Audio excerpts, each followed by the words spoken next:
It turns out there are numerous shady activities involving Wendy Williams that are only now coming to light. The current situation with Ray J is one of the wildest and most unexpected revelations we've heard so far.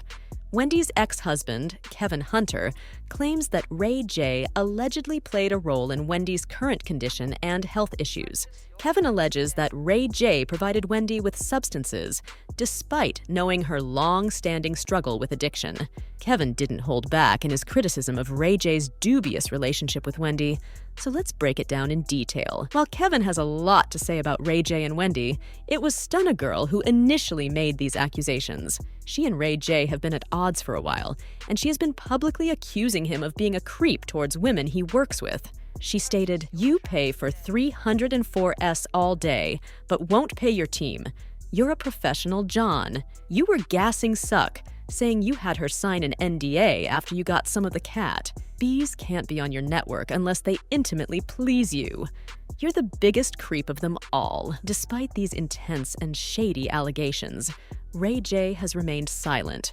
I'm not saying he did or didn't do it, but Hollywood is rife with stories about men demanding favors for roles or positions. This drama has been ongoing for ages, but it intensified when Stunna accused Ray of exacerbating Wendy's substance abuse issues. Wendy's struggle with substances is well known, and according to Stunna, Ray J contributed to worsening her condition. Instead of focusing on me, Ray J needs to address what he did to Wendy Williams. She hasn't been the same since you took her on that binge. This revelation sparked significant controversy, especially given Wendy's health struggles and the recent updates we've received. In February, Wendy's team announced that she had been diagnosed with dementia. They revealed that in 2023, after extensive medical testing, Wendy was officially diagnosed with primary progressive aphasia and frontotemporal dementia, FTD. These conditions, which affect her language and communication, behavior, and cognitive functions, have already created significant challenges in Wendy's life. Hey everyone, this news was truly heart-wrenching, though not entirely unexpected given all the insider whispers and the build-up to the official announcement. Let's be honest, Wendy has been battling addiction for what feels like forever, so I suppose we shouldn't have been completely taken by surprise. However, for a long time, fans judged her harshly, giving her a hard time and calling her all sorts of names for not kicking the addiction. This was unfair because everyone knows that addictions aren't exactly easy to beat. Things got even worse when we found out that the people in her inner circle were making things 10 times worse for her because they were practically pushing drinks into her hands and cashing in on her struggles. As long as she kept making money for them, they kept supplying her with drinks. One of the first to spill the tea was DJ Boof, who used to spin the wheels on Wendy Williams' show back in 2020. DJ Boof left the show suddenly and without an explanation, leaving fans scratching their heads, wondering what happened. Now, for those of you not in the loop, DJ Boof was Wendy's longtime DJ, so this sudden exit had people talking. It turns out he walked away because he couldn't stand watching producers and managers sit back while Wendy went through all of it without lifting a finger to help. A fan commented on Instagram, "Wendy, you need to stop your show and seriously get help. Your camp is just watching you spiral instead of helping you. Shame on them." Another fan commented, "She doesn't listen to them. Probably why DJ Boof left the show." Then DJ Boof himself replied to this fan, "Yep, exactly. And it will all come out. Y'all have no idea what's really going on, and everyone there is afraid to speak up because they don't want to lose their jobs. This is going to play out bad.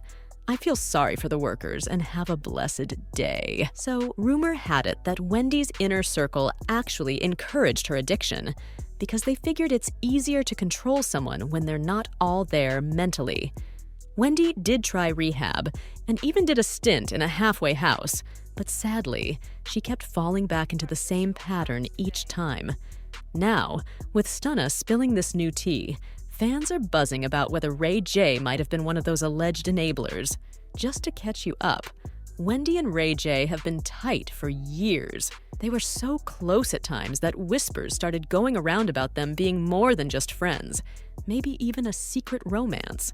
But both Wendy and Ray J have always insisted that they're just good pals and nothing more. But it is curious, isn't it? Ray J has been seen often with Wendy during her toughest times, and there are multiple pictures of them together. Wendy sometimes looks a bit spaced out when she's with him. But let me be clear, I'm not saying Stunna's accusations about Ray J getting Wendy hooked on substances are 100% true. I'm just passing on the buzz and speculations. Fans have also noticed a peculiar and rather unsettling pattern. Ray J seems to have a habit of being around female celebrities when they are struggling with substance issues. Take Whitney Houston, for example. She was an absolute legend but faced significant battles, especially towards the end of her life. But who was right by her side through it all? Yes, you guessed it.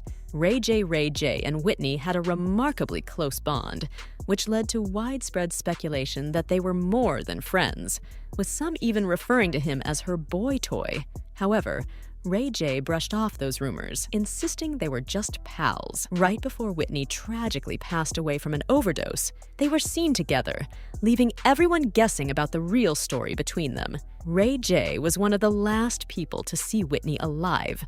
Whitney's autopsy was filled with inconsistencies, suggesting more external trauma than initially reported. She had superficial abrasions on her forehead and nose, along with cuts on her left arm, hand, and shoulder. Additionally, the pathologist noted that the water in the tub where she died was near boiling, making it practically impossible for her to have been in it comfortably, which rendered the final autopsy findings puzzling. The pathologist stated, "I think that this lady fell into the water. She was unconscious when she fell into the tub. I do not believe that the death was due to drowning." Furthermore, a disturbing report from a private investigator revealed that Whitney had some defense wounds on her body.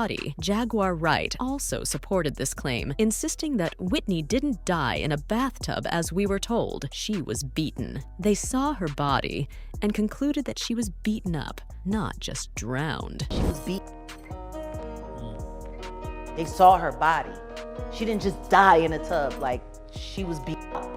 As a result, fans are speculating whether Ray J allegedly had something to do with Whitney's death. Now, considering Wendy's mental state, fans are wondering if he has any involvement in Wendy's situation. Kevin Hunter has a lot to say about this and has somewhat confirmed the allegations that Ray J might be involved in Wendy's situation. There is much to be said about Kevin Hunter, but one undeniable fact is that Kevin was with Wendy from the very beginning, and he knows everything that happened. However, Kevin might not be the best person to comment on this due to his situation with Wendy. He has been trying to access Wendy's money, saying things like, "Wendy was in rehab, and these people just stopped depositing my money cold turkey. These people have tried to starve me out. At the end of the day, I earned that money, and I'm not letting them take it. I know she is not in a good place, and she is surrounded by people who are taking advantage of her condition, including this so-called guardianship." He also attempted to take Wendy's money by calling her out for not paying him alimony, stating, "I have fallen behind on most of my bills. I'm behind on credit card payments because I have no money. Since the severance payments were suspended, my life has been greatly affected. Since the plaintiff stopped making payments under our settlement agreement, the fact that I am unable to sustain my life and pay my bills in order is extremely urgent to me. I cannot pay my bills and sustain my day-to-day living." So with this information, Kevin might not be the ideal person to discuss this matter with, but as I mentioned, he has been with Wendy from the very beginning. According to him, Ray J allegedly acts as Wendy's handler and is reportedly the reason Wendy keeps going in and out of rehab. Allegedly, every time Wendy emerges from rehab clean and ready to start anew, Ray J allegedly appears with new drugs, leading her back down a path of destruction. Kevin claims that powerful people in the industry always try to keep Wendy under control because it's easier to manage her when she's incapacitated. Fans had a lot to say about this. One fan commented, "Ray J is clearly a handler. They send him to monitor things or finish the job because why is he always around the biggest celebrities at their lowest moments?" Other fans remarked, "What Stunna Girl says about Ray J putting Wendy Williams on a drug binge doesn't surprise me because when Whitney Houston passed, I heard the same rumors of him being involved in her relapse." It's very interesting that Stunna Girl is suddenly implying that Ray J has something to do with Wendy Williams' current condition, especially considering claiming he was with Whitney Houston right before her death, but I want to know what you all think about this. Do you really believe Kevin Hunter's claims, or do you think it's just another ploy for him to try to get Wendy's money? Drop your thoughts in the comments below, and then check out this next video.